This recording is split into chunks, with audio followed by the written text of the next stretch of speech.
Hello मेरे छात्रों एवं मेरे भाइयों, आज मैं आपको एक चीज़ बताने वाला हूँ जो कि काफ़ी आपके लिए समझिए कि बता दें आपको, ये महत्वपूर्ण बात है।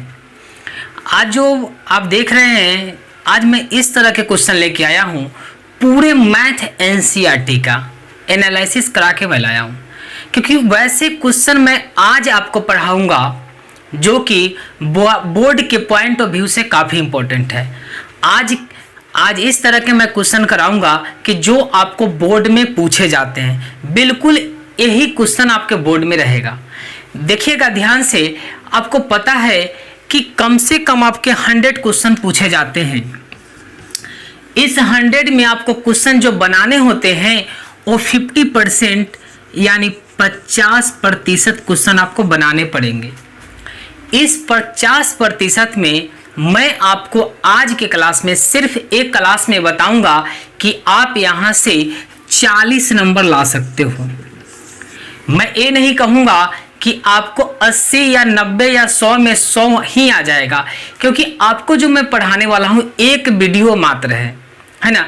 एक वीडियो ही आपको जो आज बनाने जा रहे हैं, आप जो देख रहे हैं, इसी वीडियो को आप ध्यान से पढ़ लीजिए और इससे आपको 40 मार्क्स आ जाएगा, मतलब 40 नंबर आ जाएंगे, ये गारंटी है।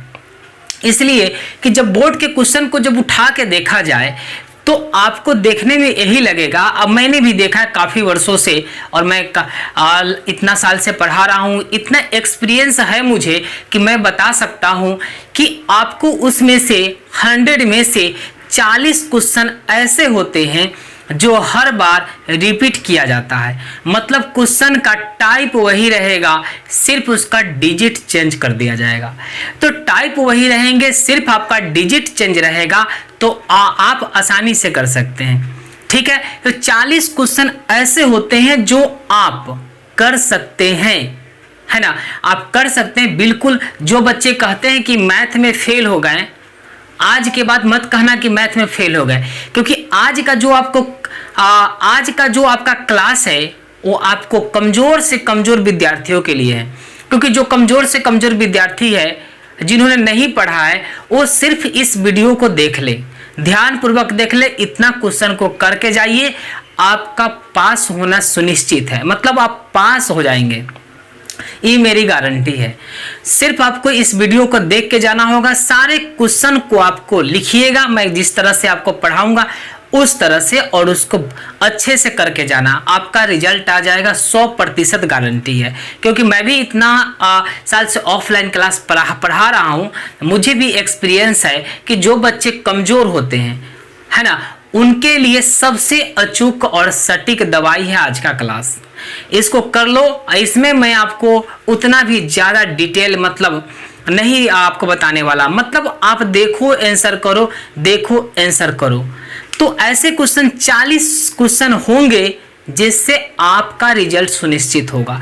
तो आज का वीडियो अगर आप में देखने की काबिलियत है, अगर पास होने की जिज्ञासा है, तभी इस वीडियो को देखना, अन्यथा वीडियो को मत देखना।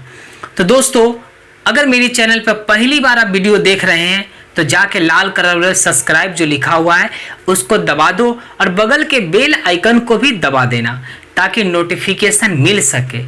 चलिए आज की क्लास जो है स्टार्ट करते हैं, और इस तरह से आप ध्यान पूर्वक पढ़ना, आपकी रिजल्ट पक्का पक्का पक्का आएगा, टेंशन न लो। चलिए क्वेश्चन हमारा है, जैसे पहले क्वेश्चन से चलते हैं। पहला नंबर हम क्वेश्चन आपके पास रख रहे हैं। जैसा कि अगर क्वेश्चन पूछा जाता है कि √3 कौन सी संख्या है, कौन सी संख्या है। आपके एग्जाम में इस तरह के क्वेश्चन अगर पूछे जाते हैं, √3 कौन सी संख्या है। एक बात मैं बता दूं, अगर आप लिखना चाहते हैं तो लिख लीजिए, अन्यथा आप स्क्रीनशॉट लेकर बाद में इस क्वेश्चन को कर लीजिएगा।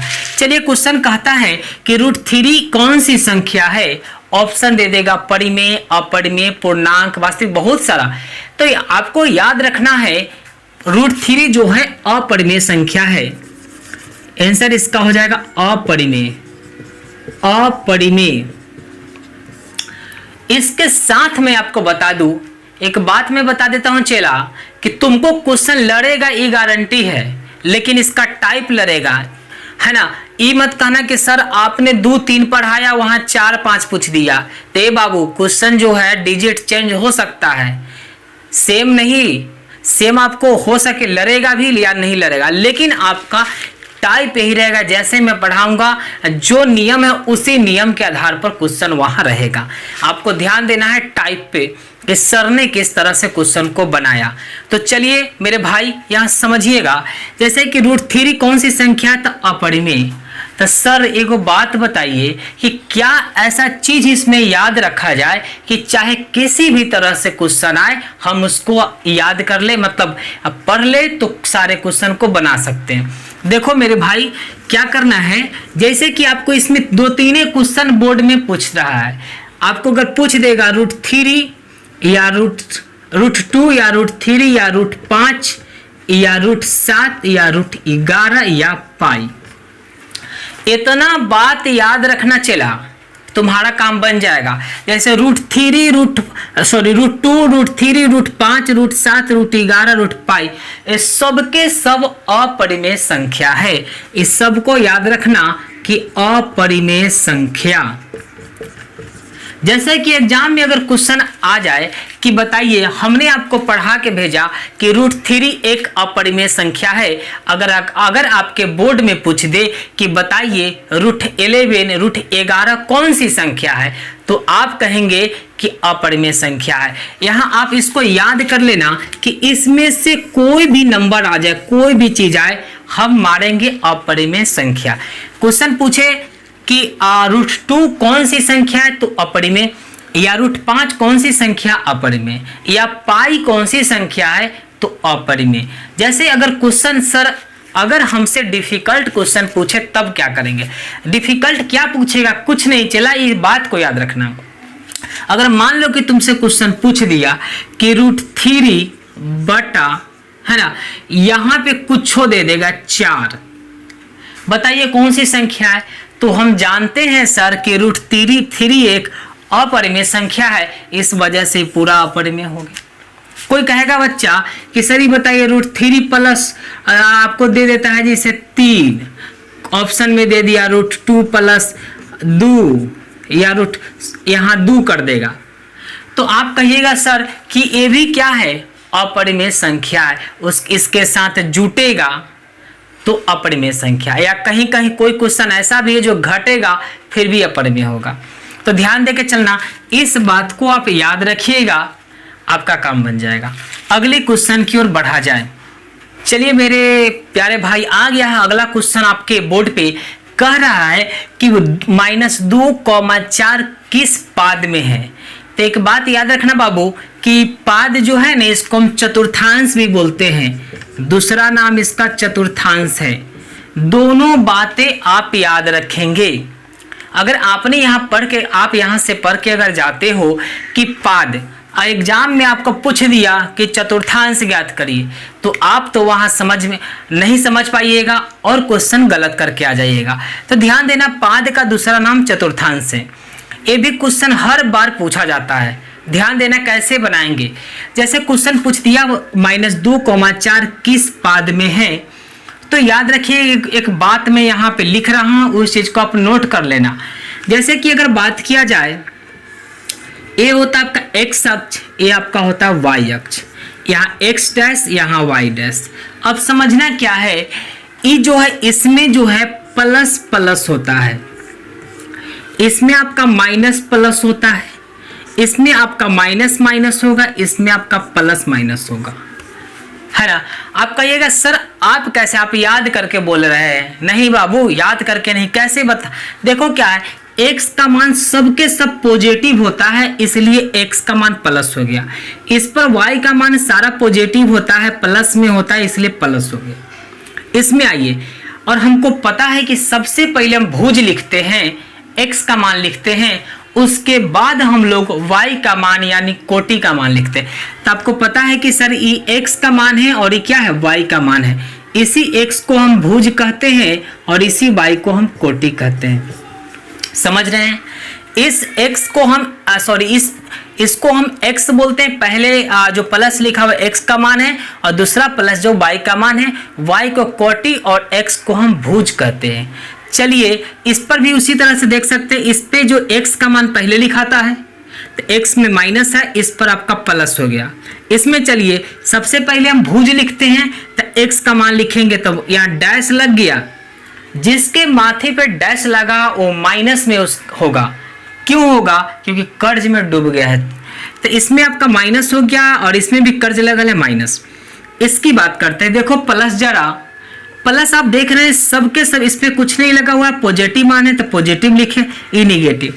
इतना अगर याद है तो ठीक है, क्योंकि पिछले क्लास में ऐसा क्वेश्चन पढ़ना है। तो अगर नहीं पढ़े होंगे तो यहाँ सिर्फ ध्यान से थोड़ा पढ़ लो। आपको याद क्या करना है, एंटी क्लॉकवाइज चलना है, मतलब घड़ी के विपरीत दिशा में। घड़ी चलता है ऐसे, तोरा चलना है ऐसे, ठीक है।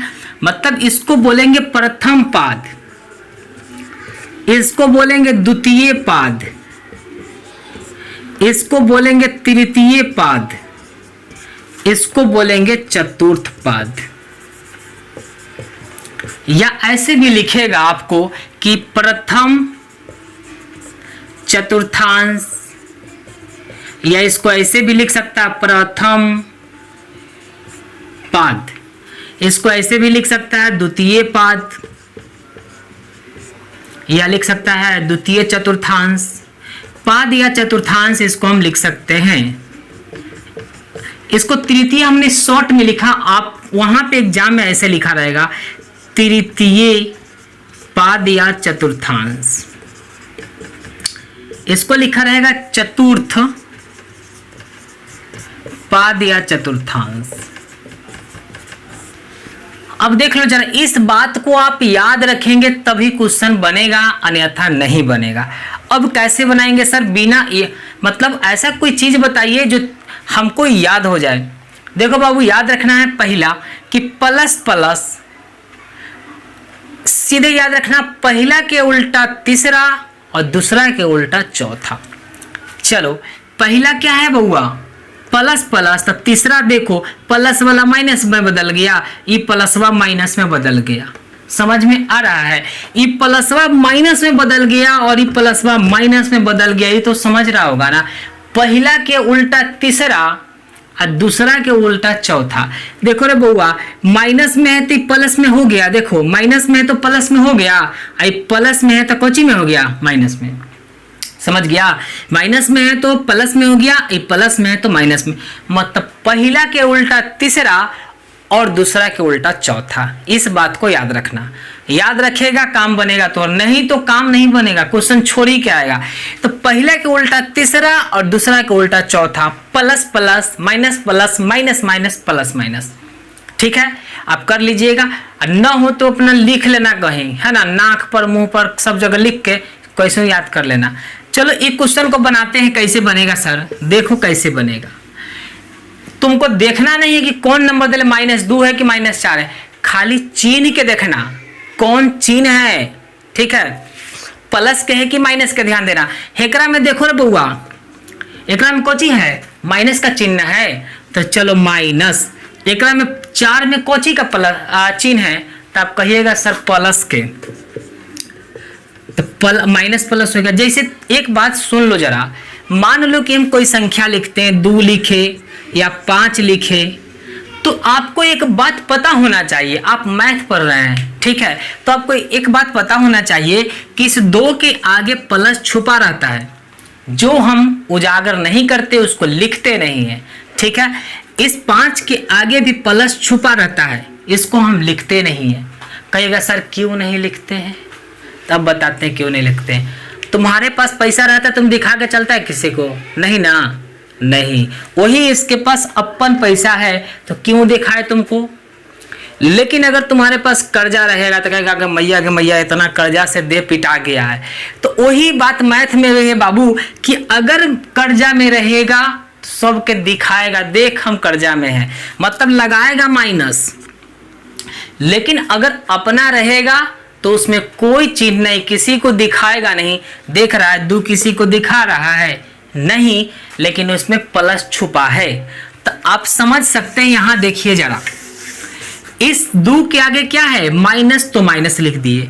अभी सर आप बताए ना कि 4 के आगे कौन चीज छुपा रहता है, प्लस, तो इस 4 के आगे क्या छुपल है, प्लस। अब हम कह सकते हैं याद अगर ये है तो बनाएगा, ना तो कहानी खत्म होगा। देख लो प्लस माइनस, चला मिलाओ, प्लस माइनस कौची में, दूसरा पाद में सर। यहाँ आंसर हो जाएगा द्वितीय पाद या दूसरा पाद, द्वितीय पाद। काम बन गया। अब मान लो कि एक क्वेश्चन आपसे यहाँ लिख देते हैं। देखो यहाँ अगर इस क्वेश्चन को पूछ दे ऐसे कि बताइए 2√2 अब माइनस √3 किस पाद में का है या चतुर्थांश में का है, पाद में है। तो ये बात का याद रखना चला कि हमको नहीं देखना है क्या दिया, √2 दे ले, √3 दे, कुछों से मतलब नहीं, हमको मतलब है उसका चिन्ह से कि क्या चिन्ह है। तो देखो जरा एकरा आगे कोची है, तो इसके आगे देख रहा है कि एकरा आगे प्लस होगा, है ना, देखो ना इसके आगे क्या है, प्लस है, तो सर प्लस ले लीजिए। √3 के आगे क्या है, माइनस है, तो माइनस ले लिए। लो प्लस माइनस तुम खुद देखो, आंख होगा देख रहा है ना, प्लस माइनस सर कौन सा पाद में, तो चतुर्थ पाद कह सकते हैं, चतुर्थ पाद, या इसे को चतुर्थांश कहेंगे। चलो 4 को पूछता है, चारों बता देते हैं, इसको मिटा देते हैं।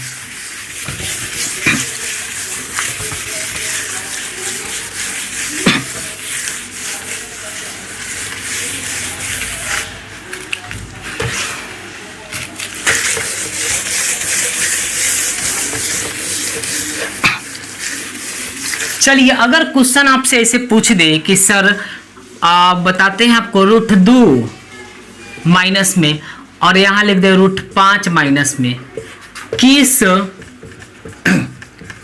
चतुर्थांश में है, बताओ रे चला क्या आंसर होगा। तो तुमको क्या करना है, सीधे पकड़ना एग्जाम में, कोची है माइनस, एकरा में कोची है माइनस।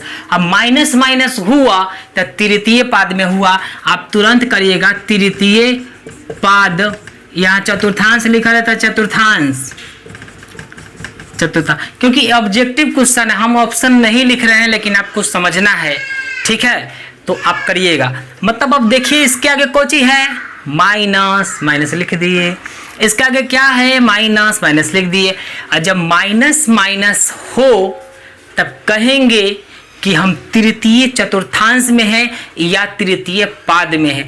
पादे के दूसरा नाम चतुर्थांश हवा, याद रखिए, ठीक। अब अगले क्वेश्चन की ओर बढ़ते हैं। चलो रे बाबू अगला क्वेश्चन दिखने लगा होगा क्या कह रहा है। ऐसा क्वेश्चन एक पक्का पूछता है, ध्यान में रखना, आप पूछेगा एक दिन पढ़ के जाना, अगर पास होना है तो ना तो जाना। देखो क्या है, कहता क्वेश्चन 35/50 बिना लंबी विभाजन प्रक्रिया के बताए कि शांत है या अशांत।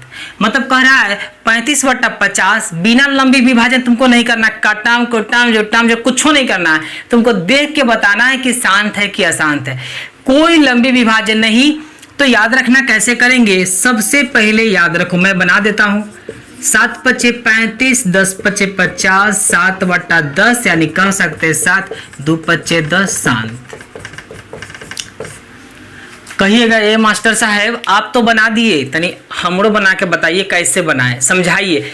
देख चला कैसे बनाएंगे। सबसे पहले क्या करना, काटना।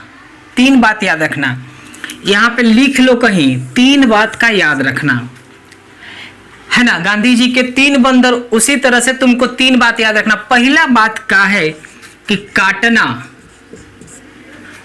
कटेगा तो ठीक है, नहीं कटेगा छोड़ देंगे, चलो। दूसरा बात याद रखना कि हर में देखना 2 रहे, 5 रहे या दोनों रहे, है ना, तो ये हो जाएगा आपको शांत, शांत हो जाएगा। तीसरा बात याद रखना, अगर हर में 2 रहे, 2 या 5 या इसके अलावा कोई भी संख्या रहे तो अशांत। ध्यान से समझना, 3 बात याद रखना। पहले अगर इस तरह का क्वेश्चन दे दे कि बिना लंबी विभाजन प्रक्रिया के बताइए कि शांत दशमलव है कि अशांत दशमलव, ते बाबू एक बात के 3 बात याद रखना। पहले नंबर के काटना, लो काटो। अब एक हम मिटा के थोड़ा समझा रहे हैं जैसे जैसे इसमें बताए हैं। देखो पहले क्या करो, इसी बात को अप्लाई हम करते हैं। पहले काटना है तो काटो, कटे वाला रहेगा तो काटना, नहीं कटे वाला छोड़ देना। काट दिए 7 पचे 35, 10 पचे 50, यानी 7/50 आ गया। अब दूसरा पॉइंट देखो कि हर में 2 रहे या 5 रहे या दोनों रहे तो शांत होगा। अब देखो पहले इसको करेंगे चला गुणनखंड 50 के, तो लिखेंगे 2 पचे 10 और 10 पचे 50। एक बात इसमें और जो दूसरा में एगो जोड़ लेना, काटना और उसके बाद गुणनखंड कर देना, ठीक है। तो 7/50 है, 7/2 पचे 10 और 10 पचे 50, 50 आ गया। अब हर में देखो, हर तो आता होगा, ऊपर वाले को आपको पता है कि सर ऊपर वाले को अंश बोलते हैं, नीचे वाले को हर बोलते हैं। तो ये देखो ये अंश है और ये पूरा कोची है, ये हर है। अब हर में तुमको पकड़ना है, अगर अकेले 2 रहेगा फिर भी शांत, या अकेले 5 रहेगा फिर भी शांत, या 2 5 दोनों रहेगा फिर भी शांत। तो यहाँ देख रहा है कि सर 2 और 5 दोनों है तो कह सकते हैं शांत, ठीक है। समझ में आ गया होगा। चलिए इस बात को याद रखें। मान लीजिए कोई क्वेश्चन, कोई भी क्वेश्चन दे दे, यहाँ ले लो कि 7/13 दे दे, 7/13 दे दे, ये तो एकदम इजी है। और इसे थोड़ा सा भारी ले लो, गुणनखंड करने वाला ले लेते हम। हाँ आप कर लो, इसे 26 कर लो। तो कटे वाला नहीं ना है तो मत काटो, छोड़ो। हर देखिए, हर को तोड़िए, 2 गुने 13, 13 दूना 26, यानी कह सकते हैं सर 2 तो आ रहा है। 2 अगर अकेले रहता तो शांत होता, लेकिन 2 अकेले नहीं है, इसके साथ 13 भी है, इसीलिए बउआ रे सोना रे एक का हो जाएगा, ये सब अशांत हो जाएगा। क्या होगा? अशांत हो जाएगा। ये बात को ध्यान रखना। चलो अगला क्वेश्चन पढ़ के जाना, पक्का लड़ता हूँ रे बउआ। बहुत गर्मी है, इसमें वीडियो आपको बना रहे हैं और इसको बढ़िया से पढ़ के जाना। बहुत मेहनत से क्वेश्चन निकाल के लाए, कहाँ से। तो याद रखना ये क्वेश्चन बड़ा ही इंपॉर्टेंट है। अगर पास करना है तो पढ़िए लेना, है ना, अन्यथा झाल बजाना। चलो अगला क्वेश्चन है, मूल बिंदु का निर्देशांक होता है। ए बउआ, मूल बिंदु का निर्देशांक होता है, एक आंख मूंद के रट लेना, 0,0 है ना। क्या होगा 0,0? सर आया कहां से? देखो कैसे आया। ये x अक्ष होता है, x डैश, y डैश। मूल बिंदु मतलब जहां पे चौराहा है उसी चौराहा पर सबके मान 0 होगा। देखो रे बउआ, x के भी चौराहा यही पे है, y के भी चौराहा यही है, y डैश के भी यही, मतलब सब चारों के चौराहा जहां है उसी को मूल बिंदु कहेंगे। मतलब जहां चारों मिल रहा है और जहां से स्टार्टिंग पॉइंट देखो ना, ये चौराहा यहीं से सब जाता है। तो समझ रहा है कि यहाँ किसी का भी मान लो मूल बिंदु और इसको 0,0 कहेंगे। मतलब x के मान भी 0 और y के मान भी 0। ये बात याद रखना, x के मान भी 0 और y के मान भी 0। जहां से हम चलेंगे, 2 लड़का चलेंगे इस चौराहा से, तो अगर y चलता है इसका भी मान 0 ही ना होगा, अगर x चलता है तो उसका भी मान 0 हुए होगा। मतलब चौराहा के पास को कहते हैं मूल बिंदु, और उस मूल बिंदु का जो मान होता है 0,0। याद रखना। अगर एकरा पर एगो क्वेश्चन दे दे कि बताओ जरा, कि बताइए जरा, ऐसे क्वेश्चन पूछते 2,5 में भुज कौन है? एग्जाम में सरिया के देगा तो तुमको ध्यान देना कैसे कैसे, मतलब यही बतिए लिखा रहेगा। तो लिखा रहेगा 2,5 में भुज कौन है, एक क्वेश्चन पूछा है। हमरा पर विश्वास अगर नहीं है तो जाके क्वेश्चन बैंक उलट के देख लेना पूछा है कि नहीं। तो 2,5 में भुज कौन है, तो ये बउआ याद रखना कि पहिलका को हम x बोलते हैं, दूसरका को y बोलते हैं। x के बाद ही y आता है, ये दिमाग में भेजा में बैठा लो। x को हम भुज कहेंगे, y को हम कोटि कहेंगे। तो ए सर जी ये भुज हो गया और ये हमारा कोटि आ गया। मतलब कह सकते हैं 2 जो है भुज है और 5 जो है कोटि है। पहला वाला भुज, दूसरा वाला कोटि, इस बात को याद रखिएगा। ठीक है, मान लो कि अगर क्वेश्चन दे दिए √2, √3 में कोटि कौन है। कोटि नहीं समझ लेना, कोटि की बात हो रहा है। ठीक है, तो ये तो इसको भुज बोलते हैं ना जी, भुजा भुजो कोठी में रखो। पहले भुजा भुजो ओकरा बाद कोठी में रखो, मतलब पहलका को भुज ओकरा बाद कोटि। तो ये हो गया आपका √3 कोची कोटि। इस बात का याद रखिए, क्वेश्चन पूछता है। चलिए अगला क्वेश्चन पे चलते हैं। चलिए क्वेश्चन पे एक क्वेश्चन आपको दिख रहा होगा। देखो बउआ मेरे बाबू, एक बात याद रखना, ये पूरा वीडियो देख लेना जरा, काहे कि सब के सब क्वेश्चन वैसन के क्वेश्चन डालल है जो आपको बोर्ड में पक्का पूछेगा। ये मान के चलो पूछेगा तो पूछेगा, यही सब क्वेश्चन रहता है। जाके एक बार क्वेश्चन बैंक उलट के देख लेना है कि नहीं। आपको यही क्वेश्चन रहेगा दिमाग में, अगर लॉकडाउन में नहीं पढ़ा होगा पढ़ लेना बढ़िया से, एक से तोहर बेड़ा पार हो जाएगा, निकल जाएगा। लेकिन चलो इस क्वेश्चन पे कि पाई कौन सी संख्या है। ऑप्शन ए में परिमेय, ऑप्शन बी में अपरिमेय, दोनों नन। नन मतलब इनमें से कोई ना। तो समझना, अभी हमने एक चीज बताया था कि पाई एक अपरिमेय संख्या है। तो पाई एक क्या, कौन सी संख्या, अपरिमेय। अगर बच्चा के पास क्वेश्चन ऐसा आ जाए कि 22/7 कौन सी संख्या है, कौन सी संख्या है, 22/7 कौन सी संख्या है।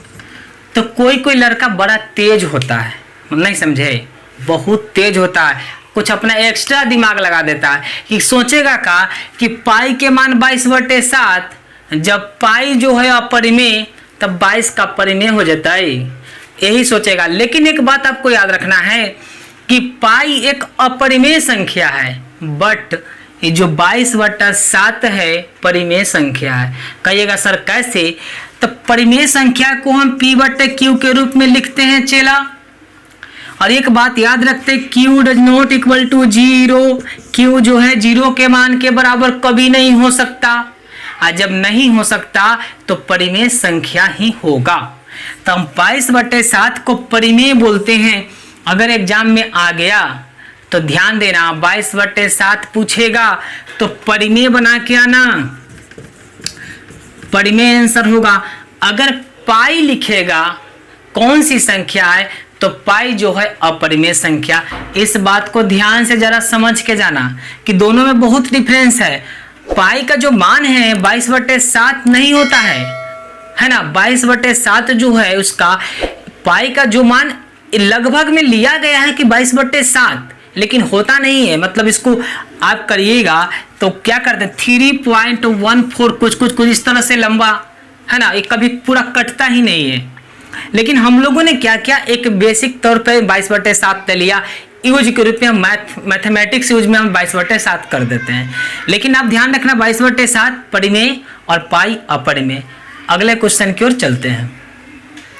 चलिए अगला क्वेश्चन आपके बोर्ड पर दिख रहा होगा। क्वेश्चन कह रहा है संभव घटना या निश्चित घटना की प्रायिकता होती है। ऑप्शन मान लो कि ऑप्शन ले लेते हैं 1, ऑप्शन बी में 0, ऑप्शन सी में कुछ ले लो 2, ऑप्शन डी में -1। चलो अगर क्वेश्चन हमसे पूछा जाए संभव घटना, असंभव घटना को ही हम निश्चित घटना कहते हैं। निश्चित कहे अगर यहाँ से पढ़ के चलवा जाएगा कि संभव घटना की प्रायिकता का मान, एग्जाम में पूछ दिया निश्चित घटना, मास्टरवा तो पढ़ेबे नहीं किया। यानी कि तो ध्यान देना ही बात को, दोनों बात को पढ़ के जाना है कि संभव घटना कहे या निश्चित घटना कहे, दोनों बात एक ही है ना। दोनों बात क्या है, एक ही है। तो समझना संभव घटना या निश्चित घटना की प्रायिकता का मान 1 होता है। क्या हो जाएगा आंसर 1। संभव मतलब जो घटना घटेगा उसका मान 1 होगा, अगर नहीं घटेगा तो उसका मान लड्डू 0 हो जाएगा। ऐसे अगर पूछ दे असंभव घटना या अनिश्चित घटना की प्रायिकता को पी हम लिख सकते हैं ना, तो शॉर्ट में मैंने लिख दिया। अगर क्वेश्चन आपसे पूछे कि सर बताइए असंभव घटना की प्रायिकता का मान क्या होता है, तो असंभव घटना की प्रायिकता का मान जो होगा आपका लड्डू होगा, मतलब 0 होगा। लेकिन अगर संभव की बात करें, निश्चित की बात करें, तो 1 होगा। जब घटना घटेगा, समझ रहा है ना, घटना घटेगा तो 1, घटना नहीं घटा, अनिश्चित घटना है, असंभव है, तो उसका मान 0 होगा। इस बात को याद रखना, ठीक है। इस बात को याद रखिएगा, निश्चित घटना की प्रायिकता 1 और असंभव घटना की प्रायिकता का मान 0। अब कहिएगा सर एक बात बताइए कि कभी भी, एक बात सुन लो जरा, है ना, दिमाग में बैठा लो, कभी भी घटना का मान, संभव घटना की मान, किसी भी घटना की मान 1 से अधिक नहीं, प्रायिकता का मान 1 से ज्यादा नहीं हो सकता। एक बात नोट कहीं पे कर लेना कि प्रायिकता का जो मान होता है वह 1 से ज्यादा नहीं हो सकता, और 0 से कम नहीं हो सकता। इसको इस तरीके से कह सकते हैं कि 0 greater than equal to PE, है ना, मतलब 0 से प्रायिकता का मान हमेशा 0 से बराबर होगा या 0 के बराबर। और किसको कह सकता है, या 1 से बड़ा, प्रायिकता का मान 1 से छोटा और 1 के बराबर हो सकता है। कहीं कहीं आपके ऑप्शन में ये दे देता है और कहेगा बताइए निम्न में से कौन प्रायिकता की मान है। इसी में छेड़छाड़ कर देगा, कहीं से ई हटा देगा तो कहीं से ई हटा देगा। तो आपको बेसिकली यही बात याद रखना है कि कैसे होता है। आप देखो बस क्वेश्चन पे जो ऑप्शन होता है, ऑप्शन पे अटैक करना। जैसे कुछ देख लिए ऑप्शन, हमको तो याद है, हमने ऑप्शन देखा तुरंत आंसर मारो। लेकिन आपको क्या है ना, ऑप्शन में ही हटा देगा, कहीं पे इसको हटा देगा। तो ऐसे नहीं करना है, हमें क्या करना है, इसी को याद करना है। डायरेक्ट ऑप्शन देखेंगे और टिक मारेंगे। तो याद रखना कभी भी प्रायिकता का मान 1 से ज्यादा नहीं हो सकता और 0 से कम नहीं हो सकता। ठीक है, अब अगले क्वेश्चन पे चलते हैं। अगला क्वेश्चन आ गया है बोर्ड पे। देखिए इस क्वेश्चन को कैसे बनाएंगे। अगर पढ़े होंगे एक फॉर्मूला परिसर बराबर 9th में, है ना, 9th में क्वेश्चन पढ़ना है परिसर। तो देखो बाबू क्वेश्चन को कैसे करेंगे, कहता है 5, 10, 15, 20, 25, 30, 35, 40, कितना भी नंबर क्यों ना ले जाए, हमें कोई मतलब नहीं। कब परिसर ज्ञात करे, मतलब परिसर ज्ञात करने के लिए कहेगा तो एक बात का याद रखना, परिसर बराबर उच्चतम मान माइनस न्यूनतम मान। इस फार्मूला को याद रखना, परिसर बराबर उच्चतम मान माइनस न्यूनतम मान। सर उच्चतम मान के मतलब सबसे ऊंचा सबसे बड़ा, उच्चतम मतलब होता है सबसे ऊंचा सबसे बड़ा। उच्चतम मान देखो रे बउआ, इसमें खोज सबसे बड़ा कौन है, तोरा दिखाई दे रहा होगा 40, तो सर 40 कर लीजिए, माइनस न्यूनतम मान, न्यूनतम मतलब सबसे छोटा, दिखाई दे रहा होगा 5, तो 5 लिख दिए। 40 में से 5 गया 35, आपका आंसर हो गया। कितना लड़का को समझ में ये सोच रहा होगा कि सर लास्ट वाला में से पहले वाला घटा दिए आंसर आ गया। नहीं, कहीं कहीं क्वेश्चन आपको ये तो सीरियल नंबर से दिया तब ना, लेकिन इधर उधर करके देगा। 5 के बाद 25 दे दिया, 25 मान लो कि ऐसे दे दिया, 2 दे दिया, फिर 5 दे दिया, फिर 8 दे दिया, 7 दे दिया, 6 दे दिया। इसी का कहेगा परिसर निकालने के लिए। तो क्या करेंगे, सबसे बड़का में से सबसे छोटका को घटाएंगे। सबसे बड़का में से सबसे छोटका को क्या करना है, घटाना है। बड़ी मेहनत लग रहा है बउआ, मनिया से पढ़ के जाना, रिजल्ट लेके आना। देख रहा है पसीना से हालत खराब हो रहा है, तो पढ़ के जाना, रिजल्ट लेके आना। सारा क्वेश्चन जो है आपको बोर्ड में आएगा आएगा आएगा। ठीक है, चलो अगले क्वेश्चन की ओर बढ़ते हैं। आ गया है, कहता है 5, 10, 15, 20, 25 का माध्य ज्ञात करे, है ना। 5, 10, 15, 20, 25 का माध्य ज्ञात करे तो कैसे निकालेंगे सर? तो एक बात याद रखना, कोई भी क्वेश्चन दुनिया के दे दे, ठीक है, एग्जाम में किसी भी तरह के क्वेश्चन दे दे इस टाइप के, तो आप याद रखना जो बीच वाला होगा वही आंसर होगा, है ना। क्या लिखेंगे? बीच वाला आंसर, बीच वाला आपका आंसर होगा। मतलब इसका कह सकते 15 इसका आंसर हो गया। आपको बनाना नहीं है, बनाना नहीं है, आपको एग्जाम में डायरेक्ट आंसर करना है। इसका आंसर हो जाएगा बीच वाला, यानी बीच में क्या है 15 है, तो 15 आपका आंसर हो जाएगा। ठीक है, इस पर एक क्वेश्चन और समझ लीजिए। जैसे क्वेश्चन इस तरह से दे दे कि 5, 10, 15, 20, 25, 30 का माध्य ज्ञात करे, का माध्य ज्ञात करे, तो इस क्वेश्चन को कैसे करेंगे? इसमें बीच में नहीं आ रहा, तो बीच में जब नहीं आता है तो हम क्या करेंगे? 2 गो तो कोई बीच में आ रहा होगा, मतलब एगो बीच में नहीं आता है तो 2 गो कर लेंगे। जैसे कर लो, इधर 2 इधर छांटते हैं, छटा गया, 2 इधर छांटते हैं। अब बीच में आप देख रहे हैं ये दोनों संख्या आ रहा है, तो ये दोनों संख्या को जोड़ो, ये दोनों संख्या को जोड़ देना और 2 से भाग लगा देना, इसमें बीच वाला आंसर होगा। लेकिन जब बीच में नहीं हो तो 2 गो कोई बीच वाला होगा, उस दोनों को जोड़ के 2 से भाग लगा देना। 20, 10, 30, अब 5, 35, 35 बटा 2 यानी 17.5, 17.5 आंसर आ गया। तो उम्मीद करते समझ में आ गया होगा। अब अगले क्वेश्चन की तरफ चलते हैं। भले टाइम आपका एक ही वीडियो बना रहे हैं, ठीक है, थोड़ा लंबा जाएगा, लेकिन आपके लिए, आपके फायदे के लिए बना रहे हैं, इसको बढ़िया से पढ़ के जाना। ठीक है, अगला क्वेश्चन पर बढ़ चलिए। अगला क्वेश्चन देख सकते हैं आप, क्या क्वेश्चन है? कह रहा है यदि P बराबर 0.05 है तो E डैश की प्रायिकता होगी। ये भी क्वेश्चन आपको पूछा गया है, इस तरह के क्वेश्चन पूछे गए हैं, ध्यान दीजिएगा। यदि P बराबर 0.05 है तो E डैश की प्रायिकता होगी, तो कैसे करेंगे? एक बात को ख्याल रखें आप, एक चीज आप मैं लिख देता हूं यहां, याद रखिएगा, PE प्लस PE डैश बराबर 1 होता है। इसी बात को आप याद रखिए, कोई भी क्वेश्चन इस पर दे दे आप बना के आइएगा कि PE प्लस PE डैश बराबर 1। इसको बोलते E जो है उसको बोलेंगे संभव घटना या निश्चित घटना, जिस पर डैश लग गया उसको बोलेंगे अनिश्चित घटना या असंभव घटना। चलिए कैसे करेंगे? आप देख सकते हैं कि PE का मान कितना है 0.05 प्लस E तो मान दिया ही नहीं है, छोड़ दीजिए, बराबर 1। यहां आप कर सकते हैं कि PE डैश बराबर 1 पहले से रहने दीजिए। इधर आप देख रहे हैं 0.05 प्लस में है, उधर जाएगा माइनस में हो गया। अब आप देख सकते PE डैश बराबर, अब इसको घटाना पड़ेगा। जिस बच्चे को घटाना नहीं आता सीख लो अभी, ठीक है। कैसे करेंगे? इसमें देखना डिजिट कितना, 3 डिजिट। एक को क्या करो बगल में देखो कैसे करेंगे। एक ले लिए, हम इसको 3 डिजिट में बनाएंगे, मतलब 0 2 को बैठा लो, ये भी 3 हो गया, ये भी 3 हो गया, है ना, ये भी 3 हो गया, ये भी 3 हो गया। यहां पे आप पॉइंट बैठा दो। क्यों बैठाएंगे सर?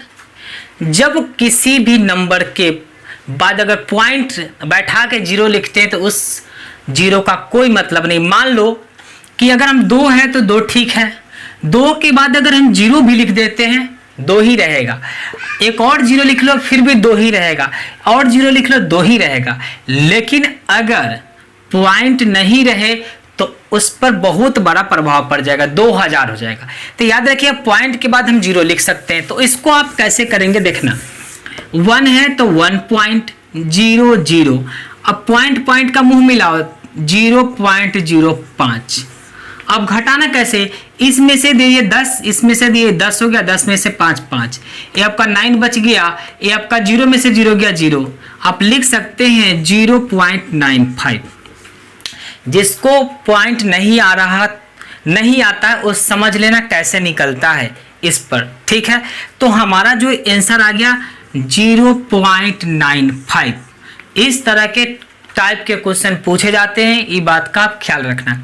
चलिए अब अगले क्वेश्चन की ओर बढ़ा। चलिए अगला क्वेश्चन आपके बोर्ड पे आ गया है। चलिए क्वेश्चन क्या है, कहता है एक सिक्के को एक बार उछालने पर चीत आने की प्रायिकता ज्ञात करिए। मतलब एक सिक्का को जब हम उछालते हैं तो उसमें चीत आने की प्रायिकता ज्ञात करिए। जैसे कि मान लो यहाँ मैंने सिक्का लिया, देख रहे हैं सिक्का को, इस सिक्का में दो पहलू होते हैं, एक आपका इधर चित और इधर पट।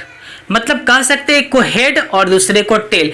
मतलब कुल संभव इसको कितना हो सकता है इस सिक्का में, तो दो हो सकता है, एक हो सकता है चित, एक हो सकता है पट, या कहेंगे हेड या टेल।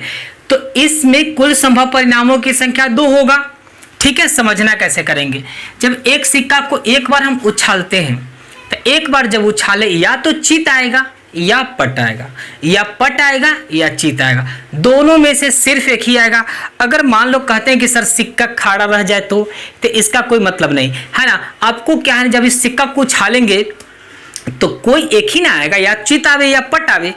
तो कहता है एक सिक्के को एक बार उछालने पर चित आने की प्रायिकता, तो हम लिखेंगे सबसे पहले चूंकि कुल संभव, इसको ऑब्जेक्टिव है, ऑब्जेक्टिव में जल्दी से करना है, हम पूरे डिटेल से नहीं करेंगे।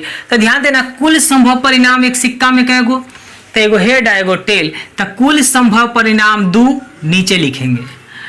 चित के बार आता है, एक मान लो सिक्का है, इस सिक्का में कोई चित एक ही ना होगा बउआ, तो चित जब एक होगा तो एक लिखना आंसर। अगर इसी में पूछे तो पट आने की प्रायिकता, चित को बोलते हैं हेड, हेड बोलते हैं। ठीक है, हेड बोलेंगे। अगर यही कहता कि एक सिक्के को उछालने पर पट आने की प्रायिकता, तो पट भी 1/2 आ जाता, लेकिन 2 सिक्का पूछेगा तो उसमें आपको चेंज होगा। तो ध्यान देना, एक सिक्के को उछालने पर चित आवे कहे या पट आवे कहे, चित कहे या पट कहे, आंसर होगा 1/2। ध्यान देना, एक सिक्का की बात हो तो चित की प्रायिकता पूछे या पट की प्रायिकता पूछे, हम आंसर करके आएंगे 1/2, रट्टा मार। ठीक है, इस बात को याद रखना। अब अगला क्वेश्चन, चलिए मेरे भाई क्वेश्चन आपको आ चुका है। देखिए इस क्वेश्चन को कहता है कि क्वेश्चन है आपका कि 6 सेंटीमीटर त्रिज्या वाले, 6 सेंटीमीटर त्रिज्या वाले एक वृत्त के एक त्रिज्यखंड का क्षेत्रफल ज्ञात करें जिसका कोण 60 डिग्री है। फिर से समझना क्वेश्चन कि 6 सेंटीमीटर त्रिज्या वाले एक वृत्त के एक त्रिज्यखंड का क्षेत्रफल ज्ञात करें जिसका कोण 60 डिग्री है। तो आपको याद करना पड़ेगा त्रिज्यखंड का क्षेत्रफल। ठीक है, तो पहले करेंगे इसमें है क्या, तो 6 सेंटीमीटर त्रिज्या को हम r से डिनोट करते हैं, यानी छोटका वाला r लिखो 6 सेंटीमीटर, जिसका कोण आपका 60 डिग्री यानी थीटा का मान है, तो थीटा लिखिए 60 डिग्री। चलो इतना तो बात इस क्वेश्चन में दिया है, हमने लिखा। अब क्या होता है, त्रिज्यखंड का क्षेत्रफल, त्रिज्यखंड का क्षेत्रफल बराबर पाई r² थीटा बटा 360 डिग्री। ये आपको याद करना पड़ेगा फॉर्मूला। अब इतना भी नहीं करिएगा तो रिजल्ट कैसे लाइएगा, इतना भी तो करके जाना पड़ेगा आपको। मैं बता रहा हूँ आपको 40 क्वेश्चन जो मैं बताऊंगा, उस 40 क्वेश्चन को ही रट लो, गारंटी है कि 40 नंबर तुम्हारा पक्का श्योर। ये ध्यान में रखना, टाइप वही रहेंगे, भले डिजिट 6 है तो 6 की जगह 9 हो सकता है, 3 हो सकता है। तो इस बात का ख्याल रखना जरा कि इतना भी तो करके जाना पड़ेगा, है ना। सोचिएगा कि ऐसे अन्न मुंह में आ जाए बिना खाए हुए तो नहीं ना काम चलेगा, आपको खाना कम से कम उठा कर डालना पड़ेगा मुंह में। तो इसको याद करना, पाई त्रिज्यखंड का क्षेत्रफल पाई r² थीटा बटा 360 डिग्री। इसको प्रैक्टिस बार बार इस क्वेश्चन को कर लेना, ठीक है। चलिए पाई का मान सब लोग जानते हैं, आप भी जानते हैं 22/7 लिखो। r का मान देखो 6 है तो 6, स्क्वायर है तो 6 के 2 बार लिखो, लिख दिए। स्क्वायर मतलब 2 बार लिखो। थीटा का मान आप देख रहे हैं 60 डिग्री, 60 डिग्री बटा 360 डिग्री। अब आप देख सकते हैं, काटिए इसको, 6 1 36, 6 बार में कट गया। इस 6 से ही 6 वो खत्म हो गया। अब कोई कटने वाला दिख रहा है क्या, नहीं सर। तो 22 गुना 6 बटा आपका 7, करिए 6 दूना 12 के 2 कैरी 1, 6 दूना 12 1 13, 132/7। आपका क्षेत्रफल कह रहा है सेंटीमीटर है तो वर्ग सेंटीमीटर कर लो, वर्ग सेमी। कि क्षेत्रफल हमेशा स्क्वायर में होता है, ये बात का याद रखिएगा। तो क्षेत्रफल वर्ग सेमी हो गया, ये आपका आंसर हो गया। आप इसको, इस फार्मूला को जब याद करिएगा तभी ये क्वेश्चन बनेगा। अब ये अगला क्वेश्चन देख रहे हैं आप, इस क्वेश्चन को बनाना, ये भी आपको बोर्ड के लिए पॉइंट ऑफ व्यू से इंपॉर्टेंट है। देखिए क्या है, कहता एक वृत्त के चतुर्थांश का क्षेत्रफल ज्ञात करें जिसकी परिधि 22 सेंटीमीटर दिया हुआ है। तो इस क्वेश्चन को करेंगे कैसे? सबसे पहले हमें दिया क्या है ना, इसके सिवा कुछ तो है नहीं। एक वृत्त के चतुर्थांश का क्षेत्रफल ज्ञात करना है जिसकी परिधि 22 सेंटीमीटर है। तो हमें जो दिया है वो परिधि दिया हुआ है, ठीक है। परिधि दिया हुआ है किसका? तो वृत्त का। तो लिखेंगे वृत्त की परिधि बराबर, इस परिधि को हम परिमाप भी बोलते हैं, याद रखना। वृत्त की परिधि या परिमाप उसी का दूसरा नाम है। तो यहाँ परिधि है तो रहने दो। तो वृत्त की परिधि बराबर आपका होता है 2πr। वृत्त की परिधि यहाँ दे रखा है 22, तो 22 बैठा दो, 2 गुना पाई के मान हम जानते हैं 22/7 गुना r का मान हमें दिख नहीं रहा क्योंकि यही r का मान आपको निकालना है। तो r की जगह r रहने दो। देख रहे हैं आप क्या कर सकते हैं इसको? सबसे पहले 22 नीचे वाला को इधर लाइए, ऊपर में 7 हो गया, ऊपर वाला को नीचे में लाइए, 2 गुना 22, इधर बचा r। कहेगा सर ऊपर वाला के नीचे, ये भागा में जब रहता है तो बराबर की इधर आएगा, गुना में हो जाएगा। जब उधर में ऊपर में रहेगा, गुना में है तो नीचे आएगा भागा में, तब भागा में रहेगा तो गुना में, गुना में रहेगा तो भागा में। इस बात को ऐसे समझिए, नीचे में रहेगा तो बराबर के इधर ऊपर में, और जब ऊपर में रहेगा तो बराबर के इधर नीचे में। 22 से 22 खत्म हो गया, हमारे पास बच्चा 7/2 बराबर r। r के मान हमारा निकल चुका है 7/2। अब हम क्वेश्चन को यहाँ पे कर देते हैं। क्वेश्चन हमसे पूछा जा रहा है वृत्त के चतुर्थांश। तो वृत्त के चतुर्थांश का क्षेत्रफल बराबर 1/4πr स्क्वायर होता है।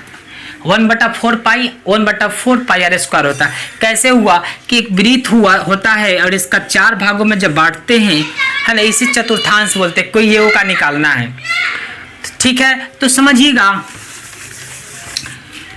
1/4 गुना पाई के मान आप कर लीजिए 22/7 गुने r के मान कितना आया 7/2 और इसका स्क्वायर है तो 7/2 गुना 7/2, 2 बार लिख सकते हैं। r स्क्वायर मतलब समझ रहे हैं, इस r को 2 बार लिखो, 7/2 गुने 7/2। इस 7 से 7 को कैंसिल करो, 11 दूना 22 और कुछ कटने वाला नहीं है तो ऊपर में बचा 11 गुने 7 और नीचे में बच रहा 4 × 2, 11 7 77 गुना आता है कि नहीं आता है? इतना तो आता होगा। 11 7 77/4 दूना 8, यानी 77/8 हमारा आ चुका है। आंसर कर लेंगे। समझ में आ गया होगा, उम्मीद करते हैं। ये सब्जेक्टिव या ऑब्जेक्टिव दोनों में पूछ सकता है, ध्यान रखना इस बात का, ठीक है। अगली क्वेश्चन पे क्वेश्चन देखिएगा। इस तरह के क्वेश्चन आपको बोर्ड में, है ना, आप देख सकते हैं कि आप पढ़ाई करते हैं तो आपको पता होगा कि इस तरह के क्वेश्चन बोर्ड में आपको पूछे जाते हैं। अगर पढ़ाई करते हैं तो पक्का पता होगा कि सर इस तरह के पूछे जाते हैं, पूछा भी है, एक बार नहीं हर साल पूछता है। तो इसका आंसर कैसे करेंगे आपको मैं इसको बनाने नहीं जा रहा हूँ, बस देखो आंसर करो। क्या करेंगे याद रखना, इसका आंसर 1 1 1। सर आपने कैसे किया 1 इतना जल्दी? देखो कैसे करते हैं, ऊपर नीचा रहेगा आंसर 1, ऊपर नीचा रहेगा आंसर 1, ऊपर नीचा रहेगा आंसर 1। इसी टाइप में, इसी डिजिट में, इसी थीटा के मान में आपको एग्जाम में सेट रहता है क्वेश्चन। आपको छेड़छाड़ कुछ नहीं करना। देखो ना जरा, ये दोनों ऐसा सेट रहेगा कि 90 डिग्री होगा, ये दोनों ऐसा सेट होगा कि 90 डिग्री होगा, ऐसा सेट रहेगा कि 90 डिग्री होगा। इस 3 ही क्वेश्चन में कभी ये साल वो साल करते रहता, मतलब हर साल इसी को चेंज करते रहता है। कभी ये साल पूछ दिया ई वाला तो कभी वो साल पूछ दिया वो वाला। तो ये तीनों का याद रखना चला कि जब ऊपर नीचा रहेगा आंसर 1 होगा, ये बात का याद रखना, आपका काम बन जाएगा। ठीक है, आगे चलते हैं। शानदार क्वेश्चन आ चुका है। ये क्वेश्चन कई बार पूछा गया है ना, ऐसा क्वेश्चन कई बार आपके बोर्ड में पूछा गया है और पूछता भी है। ध्यान देना कैसे बनाएंगे। देखो कितना बच्चा क्या करता है, बहुत तेज बच्चा कुछ नहीं करता। तेज आदमी 4 जगह क्या करता है पता है ना। तो वही हाल यहाँ हो जाता है कि बच्चा क्या करता है, पढ़ेगा क्या, sec square theta minus tan square theta का मान 1 मार के चलाया, कहेगा हम सही मार के आए, चिलवा के हो गया गलत। वो क्या करता है, क्वेश्चन को सही से पढ़ ही नहीं पाता है। क्या कर देखता है कि sec square theta minus tan square theta का मान 1। अब यहाँ क्वेश्चन दिया हो 9 sec square theta minus 9 tan square theta बराबर 1 करेगा, लेकिन गधवा को पता नहीं है कि अरे थीटा का मान तो ठीक है, एक ही है, ए है, लेकिन आगे में 9 न है जी। गधवन मारता है इससे, कहेगा 9 sec square theta minus 9 tan square theta का मान 1। अब पहले ऑप्शन में कर देता है 1, हो जाता है गलत। देखो धैर्य पूर्वक आराम से क्वेश्चन को बनाना, पहले क्वेश्चन को पढ़िए क्या कहा जा रहा है। ये नहीं कि हड़बड़ में बना दीजिए, हड़बड़ में बनाइए गड़बड़ हो जाएगा। बना के आइएगा 100, कहिएगा 100 में 100 आ जाएगा, लेकिन आएगा चला के 60 70 80, तो क्या होगा। तो थोड़ा समझदारी के साथ बनाना है। कैसे बनाएंगे क्वेश्चन को देखना, हड़बड़ाना नहीं है, नहीं तो गड़बड़ा जाएंगे। क्वेश्चन हमसे कहा जा रहा है 9 sec square a minus 9 tan square a। ठीक है, आपको मैं बता रहा हूं कि आपको इसमें बनाना नहीं है, सिर्फ देख के आंसर करिएगा। मैं समझाने के लिए यहाँ एक्सप्लेन कर रहा हूँ। ठीक है, इसमें 9 है, इसमें भी 9 है, दोनों में 9, तो 9 को कॉमन ले लीजिए। अंदर में जो बचा sec square a minus tan square a। अब हम कह सकते हैं 9 गुना इसका फॉर्मूला का मान होता है, आप पढ़े होंगे, sec square theta minus tan square theta का मान 1, तो sec square a minus tan square a बराबर 1। 9 में 1 से गुना किए 9, आंसर आ गया।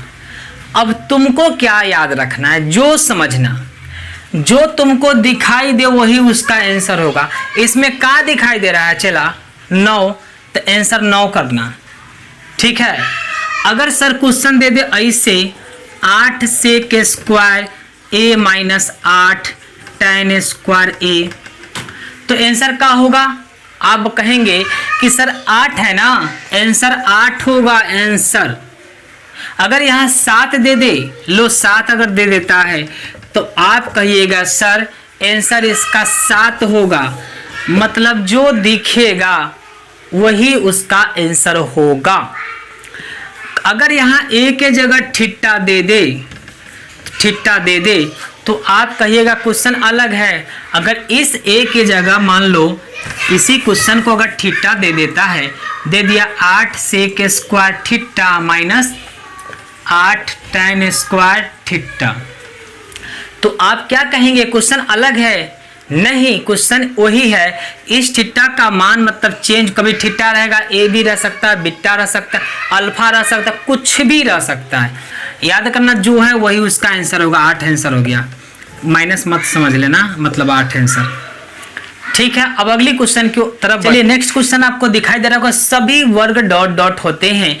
तो याद रखिएगा आप, सभी वर्ग जो होते हैं हमारा समरूप होते हैं। ठीक है, समरूप, या कहेगा सभी वर्ग क्या होगा, ये भी आपका समरूप होगा। तो आप ऐसे याद कर सकते हैं, वर्ग पूछे या आपको वृत्त पूछे, दोनों के दोनों समरूप होते हैं। वर्ग पूछे या वृत्त पूछे, दोनों के दोनों समरूप होते हैं।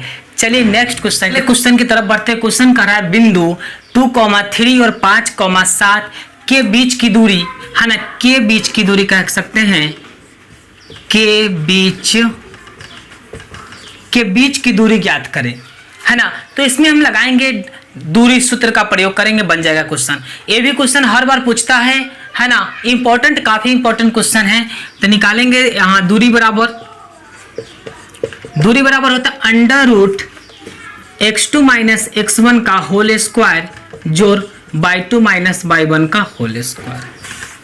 ठीक है, तो कैसे करेंगे सर, इसको हम बोलते हैं x1, इसको बोलते हैं y1, इसको बोलते हैं x2 और इसको बोलते हैं y2। इस बात का याद रखिएगा। क्यों बोलते हैं, आप गलती से मत कर दीजिएगा सर x1 x2, क्योंकि x के बाद y लिखाता है, x के बाद जो लिखाता है y लिखाता है। तो x x1 का मान 2 y1 का मान 3 हो गया। x क्यों आया, कैसे आया जो समझना। देखो बउआ 2 3 5 7 दिया है ना, समझना कैसे हुआ। मान लो पहिलका को हम बोलते x, दूसरका को y, पहिलका को x दूसरका को y। तो आप कह सकते हैं कि सर अब दोनों तो x है, तुम पहचानेंगे कैसे, बनाएंगे कैसे। तो एक बाबू याद रखना बात, जब एक नाम का व्यक्ति दो गो आ जाता है तो उसको फर्स्ट और सेकंड कर देते हैं, ठीक है। जैसे कि बता दे, आप स्कूल में जब नाम लिखवाते हैं, एडमिशन कराएंगे, तो आपका नाम मंगरुआ है तो मंगरुआ फर्स्ट हो गया, एक बार मंगरुआ आ गया तो मंगरुआ सेकंड हो गया। उसी तरह से यहाँ 2 है, एक से है, ये भी एक से है, तो जो पहले आया 1, मतलब इसमें 1 लगा दो। ये बाद में आ रहा है तो 2 लगा दो। ये पहले आ रहा है तो इसमें 1 लगा दो, ये बाद में आ रहा है तो 2 लगा दो। अगर और जाइएगा त्रिभुज के क्षेत्रफल निकालने वाला में तो उसमें 3 गो चलेगा, तो 3 लगा दो उसमें। तो मतलब पहले आया तो 1 लगा दो, x फर्स्ट है, x सेकेंड है ना, y फर्स्ट है, y सेकेंड है। मतलब जो नाम है फर्स्ट सेकेंड करके होता है ना, उसी तरह से यहाँ समझेंगे। चलो बना लो। बनाइएगा आप कैसे, अंडर रूट x2 का मान बैठा हुआ 5 माइनस x1 का मान 2 स्क्वायर प्लस y2 का मान बैठाओ 7 माइनस y1 का मान 5 स्क्वायर। यहाँ आप कह सकते हैं 5 में से 2 गया, 3 बचा, 3 का स्क्वायर, और 7 में से 5 गया, 2 बचा, 2 का स्क्वायर। आप देख सकते हैं यहाँ आ गया 3 3 जा 9, 2 2 जा 4 और 9 4 13, रूट 13 इकाई। इकाई कहे या मात्रक कहे, दोनों बात एक ही है, कहीं इकाई दे रहेगा, कहीं मात्रक दिया रहेगा। तो आप समझ गए किस तरह से क्वेश्चन बन गया। चलिए मेरे प्यारे भाइयों, आज काफ़ी लंबा समय खिंचा गया, मतलब बहुत लंबा वीडियो चला गया और हम भी थक गए हैं। इसलिए अब अगले एक वीडियो में आधे घंटे का 30 मिनट का लेके आऊँगा, जिसमें आपको सारे क्वेश्चन रहेंगे। जो छूट गए इसमें से जो बचे हैं वो क्वेश्चन मैं अगले क्लास में, अगले वीडियो में मैं कराऊंगा, और उसको आप देख लेना। ये पार्ट 1 पार्ट 2 होगा। ठीक है, आज के लिए इतना।